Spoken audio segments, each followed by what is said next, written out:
Halo penghuni planet bumi dimanapun kalian berada. Jumpa lagi dengan saya si Joni yang kali ini akan merangkum sebuah film berjudul Immaculate. Film ini mengisahkan tentang seorang biarawati yang dijadikan eksperimen untuk melahirkan sang juru selamat ke dunia. Sebelum kita lanjut ke alur filmnya, bagi kalian yang suka dengan channel ini, jangan lupa like, subscribe, dan aktifkan juga lonceng notifikasinya. Tanpa banyak cincang keling lagi, siapkan posisi jauhi kegelapan, hindari godaan setan, dan kisah pun dimulai. Di suatu malam yang begitu mencekam, di sebuah biara nampak seorang suster yang sedang berdoa dipenuhi dengan ketakutan. Seusai berdoa, ia pun mulai menyusup masuk ke dalam kamar suster kepala, lalu mengambil kunci dan berlari sekencang mungkin menuju pintu gerbang. Dengan wajah panik dan tubuh yang gemetar, ia pun berusaha mencari kunci yang pas untuk membuka gerbang tersebut. Namun di belakang nampak 4 suster bertudung hitam mulai mengejarnya. Hingga tiba-tiba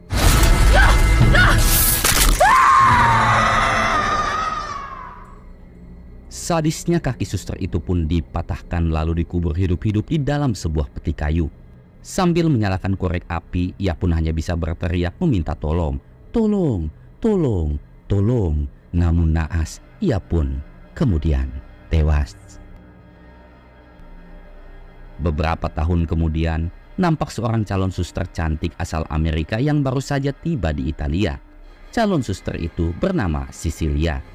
Tak lama kemudian, Cecilia dijemput oleh Pastor Enzo yang akan mengantarnya ke biara tempat Cecilia akan mengucap sumpah dan diangkat menjadi suster di sana. Quanto manca? Stiamo per arrivare.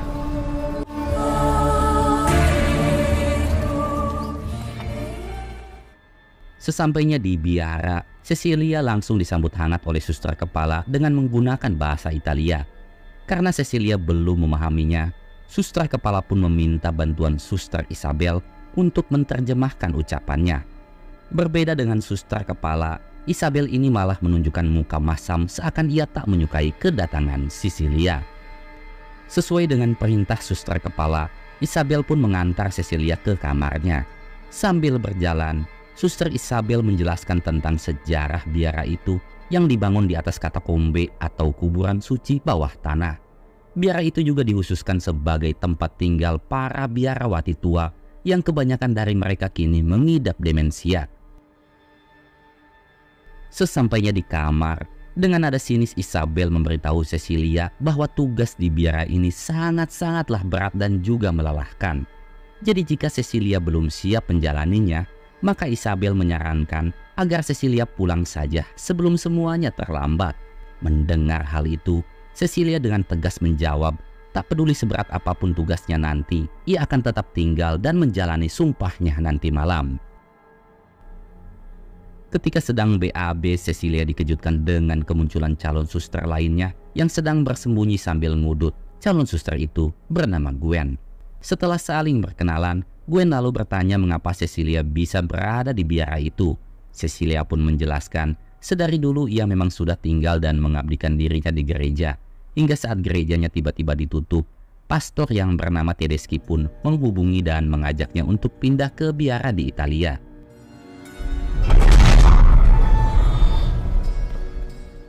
Malamnya tibalah waktu upacara pengangkatan sumpah para calon biarawati. Berbeda dengan calon biarawati lainnya, Cecilia di situ disambut hangat oleh Pastor Tedeschi yang secara khusus mengantarkannya ke hadapan Uskup Merola. Setelah itu Cecilia pun mengucapkan sumpahnya dan resmi diangkat sebagai suster di sana. Do you promise to follow Christ? I do. May you shine his light for the world to see. Saat perjamuan makan malam, Tedeschi mengajak Cecilia berbincang dan menanyakan alasan di balik keputusan Cecilia menjadi seorang hamba Tuhan. Cecilia pun menceritakan, ketika usianya 12 tahun, ia pernah tenggelam di danau es dan sempat dinyatakan meninggal. Sejak kejadian itu, ia pun mulai mendekatkan dirinya pada Tuhan sebagai rasa syukur atas nikmat dan keselamatan yang telah Tuhan berikan.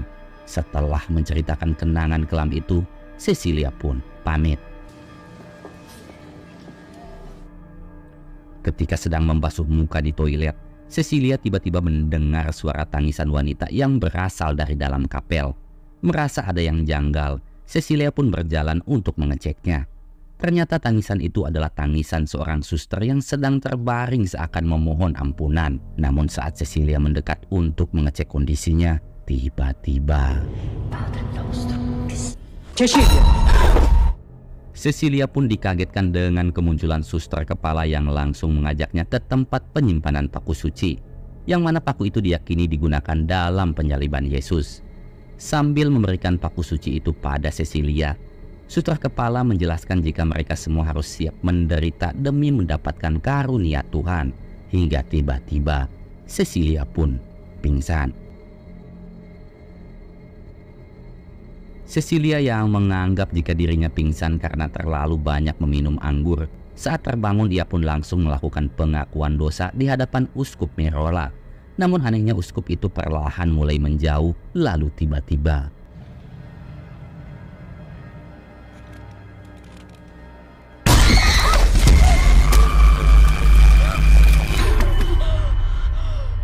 nyatanya itu hanyalah sebuah mimpi. Tak habis sampai di situ, Cecilia kemudian melihat seorang suster berdiri di depan pintu kamarnya. Namun ketika ia menyalakan lampu, suster itu pun tiba-tiba hilang. Keesokan pagi, Isabel mulai membimbing Cecilia dan suster baru lainnya dalam melakukan berbagai tugas, seperti cara menangani pasien lansia, memotong hewan, dan juga mencuci pakaian. Isabel juga memperkenalkan Dr. Gallo yang bertugas sebagai penanggung jawab medis di biara itu. Di suatu malam, saat Cecilia hendak tidur, ia dikejutkan dengan kemunculan salah satu suster lansia yang tiba-tiba menggunting sebagian rambutnya. Cecilia lalu mengantar suster itu kembali ke ruangannya. Setelah menyelimuti dan akan kembali ke kamar, Cecilia tanpa sengaja melihat tanda salib yang ada di telapak kaki suster lansia itu. Merasa ada yang aneh, keesokan pagi, Cecilia lalu memberitahukan Gwen tentang kejadian yang dilihatnya tadi malam. Namun di tengah perbincangan, entah mengapa Cecilia kembali mengalami pusing dan muntah-muntah. Setelah menjalani pemeriksaan dan diberi obat, suster kepala membawa Cecilia ke hadapan Uskup Merola yang sedang ditemani oleh Dr. Gallo dan juga Pastor Tedeschi. Uskup kemudian bertanya, apakah Cecilia masih mengingat dan menaati sumpahnya, yang salah satunya adalah tetap menjaga kesucian tubuhnya. Dengan tegas, Cecilia pun menjawab, tentu saja ia masih mengingat dan menjalani sumpahnya itu. Di tengah kebingungan, Cecilia pun dibawa untuk menjalani USG, dan nyatanya saat ini Cecilia sedang mengandung.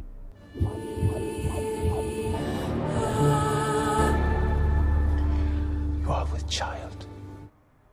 Melihat keanehan tersebut, Pastor Tedeschi, Uskup Merola, dan suster kepala begitu terpukau dan menganggap kehamilan Cecilia adalah keajaiban dari Tuhan seperti yang dialami Bunda Maria. Untuk itu siangnya mereka pun mengadakan acara penyambutan bagi Cecilia. Bahkan Cecilia kini dilarang melakukan tugas apapun selain menjaga kondisi kandungannya. Sejak saat itulah semua orang di biara sangat memuliakan Cecilia, kecuali Gwen. Ketika Cecilia sedang berendam di bak, entah mengapa suster Isabel tiba-tiba mencekik Cecilia sambil berkata, seharusnya ialah yang mengandung bayi tersebut. Saat Cecilia hampir saja tewas tenggelam, untungnya suster kepala datang di waktu yang tepat. Setelah menjalani pemeriksaan, Dr. Gallo menyatakan jika bayi dalam kandungan Cecilia untungnya baik-baik saja. Merasa adanya kejanggalan, Cecilia lalu meminta izin memeriksakan kandungannya ke rumah sakit. Selain itu, ia juga menanyakan tentang perkataan Isabel yang mengatakan jika seharusnya dialah yang mengandung bayi itu. Melihat kepanikan di wajah Cecilia, Pastor Tedeschi menjelaskan selama ini sebenarnya Isabel sedang berjuang melawan penyakit mentalnya. Namun Tedeschi berjanji Isabel tak akan bisa lagi melukai Cecilia. Sedangkan mengenai permintaan Cecilia yang ingin memeriksakan kandungannya ke rumah sakit, Pastor Tedeschi langsung menolak dengan alasan jika hal itu bisa membahayakan keselamatan Cecilia dan juga bayi di dalam kandungannya. Ketika sedang berkeliling, Cecilia melihat dua suster yang mengenakan penutup wajah berwarna merah sedang menatapnya tajam di balik jendela. Lalu tiba-tiba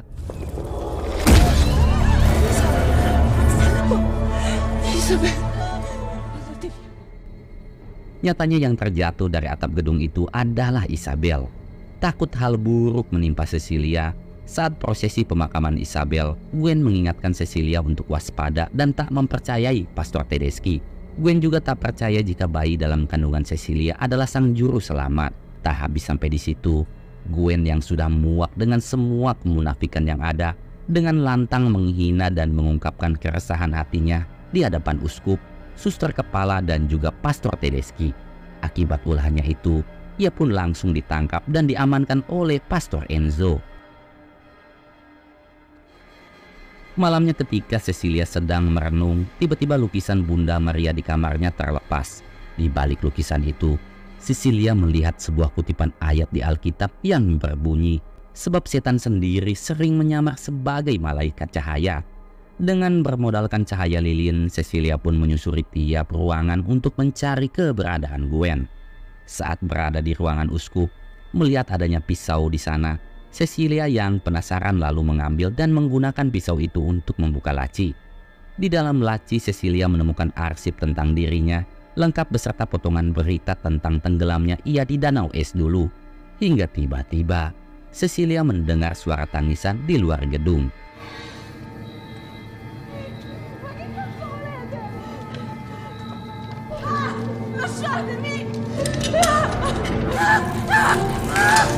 Nyatanya suara tangisan itu adalah tangisan Gwen yang sedang disekap dan dipotong lidahnya oleh sekelompok suster bertudung hitam. Kengerian pun tak habis sampai di situ.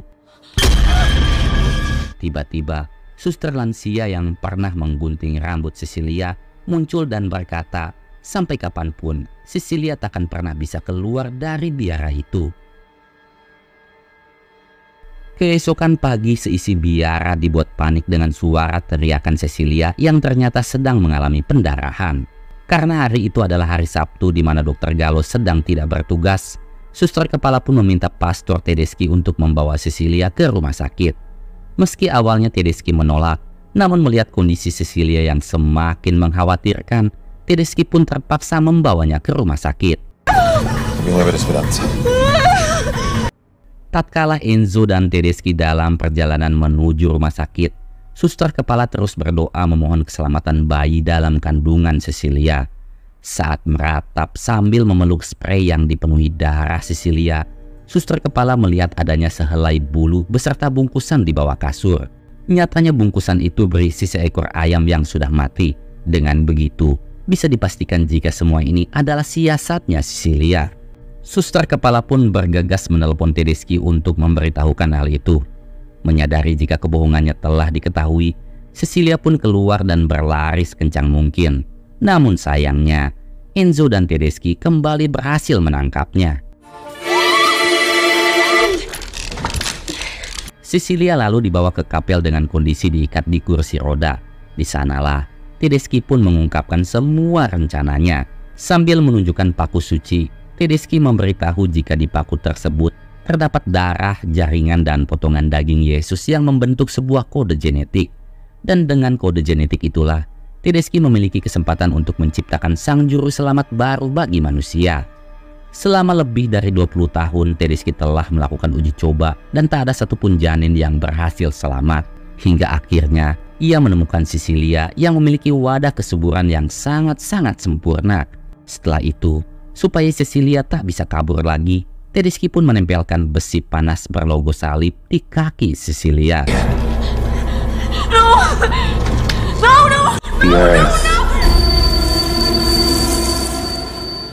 Singkat waktu, tibalah di trimester ketiga atau periode kehamilan terakhir Cecilia. Di suatu malam, Dr. Gallo yang ditemani suster kepala memeriksa kondisi kandungan Cecilia dan menyatakan jika kelahiran sang Mesias takkan lama lagi. Dr. Gallo pun lantas bergegas keluar untuk melakukan persiapan, sedangkan suster kepala memilih untuk menjaga Cecilia di kamarnya. Namun tiba-tiba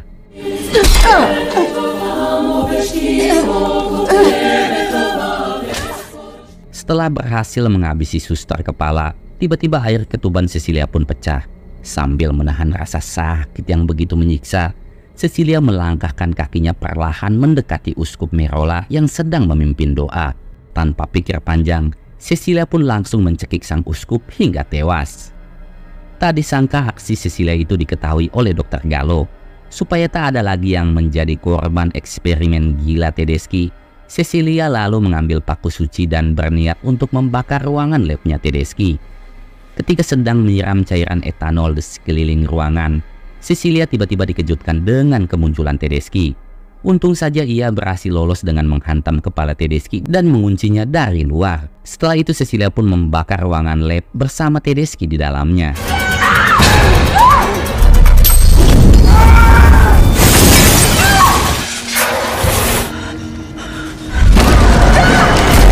Tak disangka meski mengalami luka bakar yang sangat-sangat edan, Tedeschi mampu bertahan dan kembali mengejar Cecilia hingga masuk ke dalam katakombe. Di tengah suasana yang begitu mencekam, Cecilia terus menyusuri lorong nan gelap guna mencari jalan keluar. Hingga tanpa sengaja, ia pun menemukan tubuh Gwen yang sudah tak bernyawa.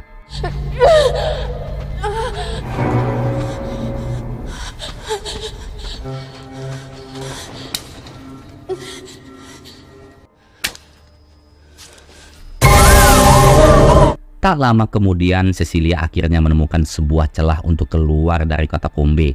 Namun saat ia merangkak menuju celah tersebut, tiba-tiba setelah menangkap Cecilia sambil membacakan doa, Pastor Tedeschi mengambil sebilah pisau untuk merobek dan mengeluarkan bayi di dalam perut Cecilia. Namun untungnya Cecilia berhasil selamat dengan menikam Pastor Tedeschi menggunakan paku suci di tangannya. Dengan kondisi berlumuran darah, Cecilia pun berjalan keluar katakombe. Setelah itu Cecilia berteriak sekencang mungkin untuk mengeluarkan bayi di dalam kandungannya. Entah mengapa Cecilia menatapi bayinya itu dengan wajah ketakutan, hingga ia pun memutuskan untuk... Film pun tamat. Hikmah yang bisa kita ambil dalam film ini adalah, jika Anda belum siap untuk hamil, maka janganlah hamil. Sekian rekap alur filmnya, saya Joni pamit pulang, wassalam dan sampai jumpa lagi. Bye-bye.